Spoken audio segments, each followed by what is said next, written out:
বেছি দীঘলকৈ নকওঁ এই প্ৰতিবাদস্থলীৰ পৰা মাননীয় মুখ্যমন্ত্ৰী মহোদয় এটাই কথা ক'বলৈ বিচাৰিছো এই আপুনি যি আইনখন সংশোধনী আইন এখন আনিবলৈ বিচাৰি আছে সেই সংশোধনী আইনত আমাৰ 2013-2021 চনত বঞ্চিত হোৱা এলপি পৰা কলেজলৈ যিখিনি শিক্ষক আছে সকলো শিক্ষককে আপুনি ন্যায় দিবই লাগিব এয়া আমাৰ জোৰদাৰ আপোনাৰ ওচৰত দাবী আৰু ন্যায় নোপোৱালৈকে আমি কেতিয়াও আপোনাৰ পিছ নেৰোঁ প্ৰতিবাদী কাৰ্যসূচী গ্ৰহণ কৰিছোঁ এই প্ৰতিবাদীৰ মূল কাৰণটোৱে হৈছে আমাৰ অধিকাৰ প্ৰাপ্য আমাক ঘূৰাই পাব লাগিব আৰু যেতিয়ালৈকে আমি অধিকাৰ প্ৰাপ্য ঘূৰাই নাপাওঁ তেতিয়ালৈকে এই সংগঠন শান্ত নাথাকে আৰু অসমৰ মাননীয় মুখ্যমন্ত্ৰী আৰু শিক্ষামন্ত্ৰীয়ে এই শিক্ষক সংগঠনৰ ধাৰাবাহিকভাৱে আন্দোলন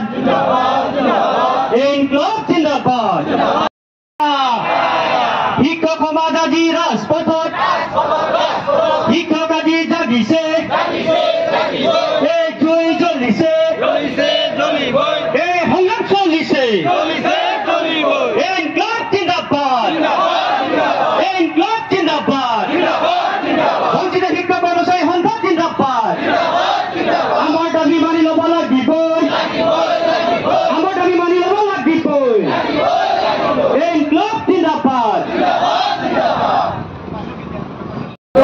প্ৰাথমিকীকৰণৰ পৰা বঞ্চিত শিক্ষক কৰ্মচাৰীৰ সংখ্যাই ইয়াত পুনৰ মিলিত হ'বলগীয়া এটা পৰিস্থিতি আহিল পোনপ্ৰথমে আমি আমাৰ অতি শ্ৰদ্ধাৰ অতি মৰমৰ আমাৰ জুবিন গাৰ্গ দেৱলৈ আমি শ্ৰদ্ধাঞ্জলি জ্ঞাপন কৰিছোঁ আৰু আমি আমাৰ সন্থাৰ তৰফৰ পৰা দাবী জনাইছোঁ মাননীয় মুখ্যমন্ত্ৰী মহোদয়ৰ ওচৰত জুবিন গাৰ্গক ন্যায় দিব লাগে অসমৰ ৰাইজে ন্যায় পাব লাগে আৰু লগতে আমাৰ গৰিমা শইকীয়া গাৰ্গে ন্যায় পাব লাগে তেওঁৰ পৰিয়ালে ন্যায় পাব লাগে আৰু তাৰ সমান্তৰালকৈ আজি আমি এই ফচলৰ প্ৰতিবাদস্থলীত উপস্থিত হৈ আমি আমাৰ বিগত দিনবোৰৰ দৰে আজিও আমি প্ৰতিবাদী কাৰ্যসূচী এটা লৈছোঁ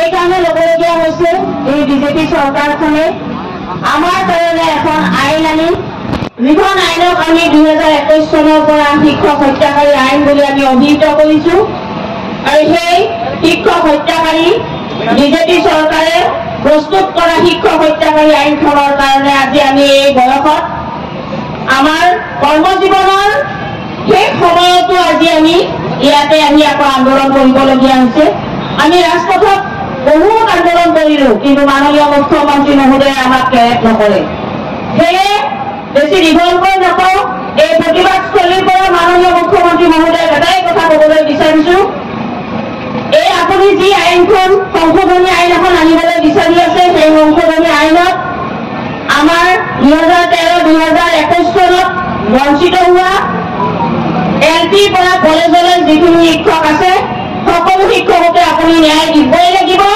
এয়া আমাৰ জোৰদাৰ আপোনাৰ ওচৰত দাবী আৰু ন্যায় নোপোৱালৈকে আমি কেতিয়াও আপোনাৰ পিছ নেৰোঁ যিহেতু কংগ্ৰেছ চৰকাৰৰ দিনত আমি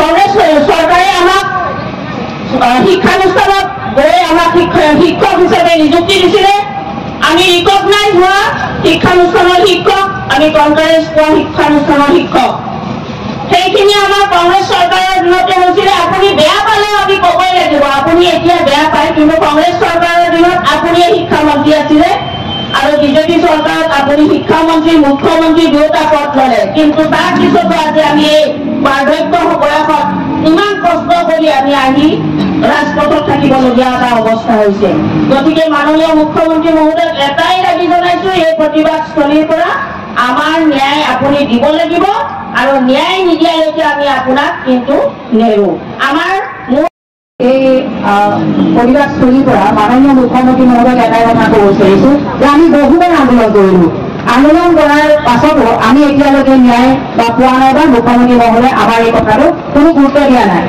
আমি মাননীয় মুখ্যমন্ত্ৰী মহোদয়ক এটাই কৰিব বিচাৰিছোঁ যে অসমৰ মাননীয় মুখ্যমন্ত্ৰী মহোদয় এজন অভিজ্ঞ মুখ্যমন্ত্ৰী তেওঁ অসমৰ হকে বহুত ভাল কাম কৰিছে আৰু সেই ভাল কাম কৰাৰ পাছত তেখেতে কি কৰিলে যে 2021 আৰু চনত যিখিনি স্কুল পাৰিভীকৰণ কৰিলে 2013 চনত যিখিনি স্কুল পাৰিভীকৰণ কৰিলে তাৰ পাছত কিছু শিক্ষক তেখেতে কি কৰি গতিয়ে বাঢ়ি গৈ দিলে বুলি আমি ক'ব লাগিব। কাৰণ আমাৰ লগতে একেলগে কৰা শিক্ষক পাৰিভীকৰণ হ'ল, কিন্তু আমি তাৰ পৰা ওলাই আহিলো।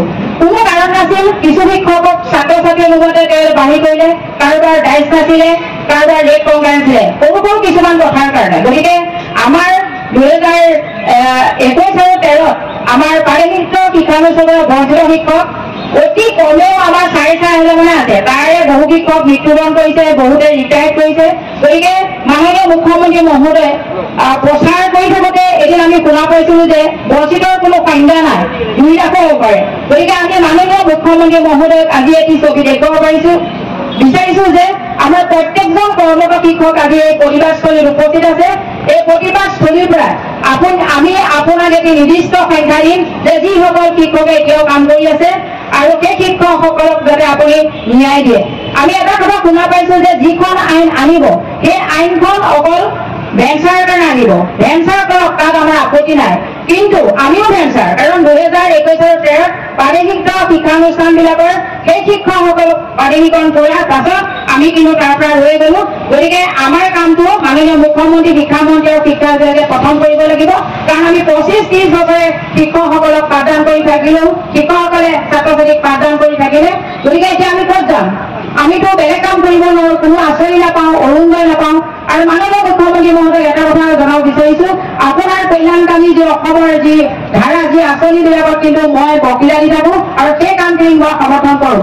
গতিকে আপুনি নাভাবিব যে আমি আন্দোলন কৰিলো বুলি আপোনাৰ বিৰোধী, কাৰণ আমি আপোনাক লগ নাপাওঁ। সেয়েহে আজি আমি সকলো শিক্ষক লগ হৈ আপোনাক এটাই কথা জনাব বিচাৰো, আমি শিক্ষামন্ত্ৰী মহোদয়ে কোনো কথাই আশা নকৰোঁ, আমাক মাতিলেও নাযাওঁ। গতিকে আমি মুখ্যমন্ত্ৰী মহোদয়ৰ ওপৰত আশা ৰাখিছো।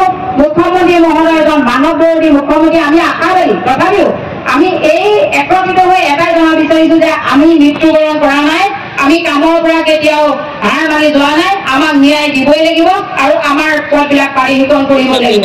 কাৰণ আমি যিখিনি ছাত্ৰ ছাত্ৰী পঢ়াইছিলো তেখেতসকল কোনোবা প্ৰফেচৰ, কোনোবা এতিয়া টেটৰ শিক্ষক হ'ল, কিন্তু আমি কি কৰিম? আমাৰ ফচলখিনি এতিয়া ছাত্ৰ ছাত্ৰীক পাঠদান কৰি অসমৰ এটি গুৰুত্বপূৰ্ণ বিভাগত তেখেতসকল মকৰল হৈছে, কিন্তু আমি শিক্ষকসকল এতিয়া পঢ়াই থাকিবলগীয়া হৈছে। আমাৰ যিখিনি সন্তান, সেই সন্তানখিনিও ভালকৈ আকাশ খাব বিচাৰে, পঢ়া শুনা কৰিব বিচাৰে। বহু শিক্ষকে ভাল শিক্ষানুষ্ঠানত তেখেতসকলৰ মানে সন্তানক পঢ়াব পৰা নাই। তেখেতসকল বহুত মেধাৱী, কিন্তু আপোনালোকে জানে যে আজিকালি যিকোনো পৰীক্ষাত দি আৰু পাবৰ কাৰণে বহুত টকা লাগে, ছেমিষ্টাৰবিলাক লাগে। কাৰণ এটাহে আপুনি কৰিছে যে যিসকল 3 টকীয়া কাৰ্ড বা ৰেচন কাৰ্ড আছে সেইখিনিকে ফ্ৰী দিছে, আমি ৰেচন কাৰ্ডো নাপাওঁ। গতিকে আমি এটা কথাই জনাব বিচাৰো, মাননীয় মুখ্যমন্ত্ৰী আমাৰ সংবাদ মাধ্যমৰ জৰিয়তে আপোনালোকে গোটেই শিক্ষকৰ প্ৰতিশ্ৰুতি যাব। গতিকে আপোনাক মই কৰজোৰে প্ৰাৰ্থনা জনাইছো, আপুনি এই মুখ্যমন্ত্ৰী হৈ থাকোঁতে চৰকাৰ হয়তো শেষ হ'বলৈ বেছি মাহ নাই, তাৰ আগতে যাতে আমাক ন্যায় দিয়ে মই আপোনাক কৰজোৰে প্ৰাৰ্থনা জনাইছো। পুনৰ কৈছো, মই আপোনাৰ বৃদ্ধাশ্ৰম নহয় বা আমি নহয়, কিন্তু আমি এটা কাৰণে আপোনাক গালি পাৰোঁ, খং কৰোঁ, ৰাগ কৰোঁ, কাৰণ আপুনি আমাৰ কথা একোৱে গুৰুত্ব দিয়া নাই। আপুনি সকলো জানে, আপুনি যেতিয়া পাৰিভীকৰণ কৰিছিলে তেতিয়া শিক্ষামন্ত্ৰী আছিলে, আপুনি সকলো কথাই জানে। শিক্ষামন্ত্ৰীৰ দিনত মই আপোনাক 50-60 বাৰতকৈ বেছি লগ কৰিছো, মুখ্যমন্ত্ৰীৰ দিনত মই আমি 7-8 বাৰতকৈ বেছি লগ কৰিছো। আৰু অসমৰ ইংৰৰ পৰা কি হ'লে আপুনি যেতিয়া প্ৰচাৰ অভিযানত যায়, আমাৰ শিক্ষকসকলে আপোনাক লগ কৰে, তেতিয়া আপুনি কয় এই বাইদেউ চিন্তা নকৰিব, আপোনালোকৰ হ'বই। গতিকে সেইটো আমি আশা ৰাখিছো, সেইটোৱে কৰিব বুলি আমি প্ৰতিবাদী কাৰ্যসূচী গ্ৰহণ কৰিছো। এই প্ৰতিবাদীৰ মূল কাৰণটোৱে হৈছে আমাৰ অধিকাৰ প্ৰাপ্য আমাক ঘূৰাই পাব লাগিব, আৰু যেতিয়ালৈকে আমি অধিকাৰ প্ৰাপ্য ঘূৰাই নাপাওঁ তেতিয়ালৈকে এই সংগঠন শান্ত নাথাকে। আৰু অসমৰ মাননীয় মুখ্যমন্ত্ৰী আৰু শিক্ষামন্ত্ৰীয়ে এই শিক্ষক সংগঠনৰ ধাৰাবাহিকভাৱে আন্দোলন কাৰ্যসূচী দেখা পাব। গতিকে কোনো অপ্ৰীতিকৰ পৰিৱেশ সৃষ্টি নহ'বৰ কাৰণে তেখেতে পোনপ্ৰথমে আমাৰ সমস্যাটো সমাধান কৰিব লাগিব LP টু কলেজলৈকে। এতিয়া LP তৃতীয় সহকাৰী শিক্ষক আছে, ME আছে, সকলোত বাদ পৰিছে। এই শিক্ষকসকলৰ অৰ্থনীতি বিনা চৰ্তে পদপাৰীকৰণ কৰিব লাগিব। আৰু লগতে আমি জুবিন দাকো আমি পোনপ্ৰথমে জুবিন দাক আমি সোঁৱৰিছোঁ। আমাৰ এটা বহু হিয়াৰ আমুঠো আছিল, তেখেত আমাৰ পৰা নাইকিয়া হ'ল, তেখেতকো ন্যায় দিব লাগিব। আৰু ন্যায় দি যাতে আমাক আমাৰ যি হিয়ামৰ আমুঠো আছে তেখেতক ন্যায় দিব লাগিব। আৰু লগতে এটাই কথা ক'ব বিচাৰিছোঁ যে আমাৰ পদপাৰীকৰণ অতি সোনকালে কৰিব লাগিব। অকল ভেঞ্চাৰ বিদ্যালয়ৰ পদপাৰীকৰণ কৰিলে নহ'ব। 2013-21 পাৰিকৃত বিদ্যালয়ৰ বঞ্চিত LP টু কলেজলৈ সকলো পৰ্যায়ৰ শিক্ষকসকলৰ বিনা চৰ্তে পদপাৰীকৰণ কৰিব লাগিব। আপুনি দীৰ্ঘকালৰ শিক্ষামন্ত্ৰী আৰু বৰ্তমান নিশ্চয় গম পাইছে অৱস্থান প্ৰাদেশিক শিক্ষক কৰ্মচাৰী সন্থাৰ আমাৰ অসমৰ পৰা আমাৰ শিক্ষক কৰ্মচাৰীসকল আহিছে আমাৰ চৰকাৰখনে যিটো মানে ঠগ দিছে যে আমাৰ শিক্ষক কৰ্মচাৰীসকলক তাৰ বিৰুদ্ধে প্ৰতিবাদ কৰিবলৈ আমাৰ সকলোৱে ওলাই আহিছে আৰু আমি চৰকাৰখনক এইটোৱে দাবী জনাইছোঁ আমাৰ প্ৰতিজন শিক্ষক কৰ্মচাৰী বিনা স্বাৰ্থে প্ৰাদেশিকৰণ কৰক অন্যথা আজি আমি চৰকাৰখনক দেখুৱাব বিচাৰিছোঁ যে হাজাৰ হাজাৰ শিক্ষকসকল ওলাই আহিছে যদি তেওঁলোকে আমাৰ দাবী মানি নলয় অতি সোনকালে তেওঁলোকে গম পায় যে 2025 চনৰ আৰম্ভণিতে আমি ধাৰাবাহিক আন্দোলন কাৰ্যসূচী লৈছিলোঁ আৰু এই আজিৰ পৰা আমি তেওঁলোকক জনাব বিচাৰিছোঁ আমি পুনৰ গুৱাহাটীৰ ৰাজপথত ধাৰাবাহিক আন্দোলন কাৰ্যসূচী ল'ম আমি ঘেৰাও কাৰ্যসূচী লৈছিলোঁ ইয়াৰ আগতে এইবাৰো ল'ম আমি ৰাজঘাটৰ পৰা আমি আন্দোলন কৰিম আজি আমি চচলত বহিছোঁ নেক্সট ডে আৰু চচলত নবহোঁ ইয়াৰ পিছত আমি গুৱাহাটীৰ ৰাজপথত দিছপুৰ ঘেৰাও কাৰ্যসূচী ল'ম আমি সেইকাৰণে আমি চৰকাৰক জনাব বিচাৰিছোঁ আমাৰ বয়োজ্যেষ্ঠ টিচাৰসকলক শিক্ষকসকলক পুনৰ যাতে শিক্ষকৰ শ্ৰেণী কথা এৰি যাতে ৰাজপথত যাতে তেওঁলোকক ওলাই নানে তাৰ কাৰণে আমি চৰকাৰখনক অনুৰোধ জনাইছোঁ শিক্ষামন্ত্ৰী মুখ্যমন্ত্ৰী মহোদয়ক আমি আহ্বান জনাইছোঁ আমাৰ প্ৰতিগৰাকী শিক্ষক কৰ্মচাৰী বিনা স্বাৰ্থে এই আমাৰ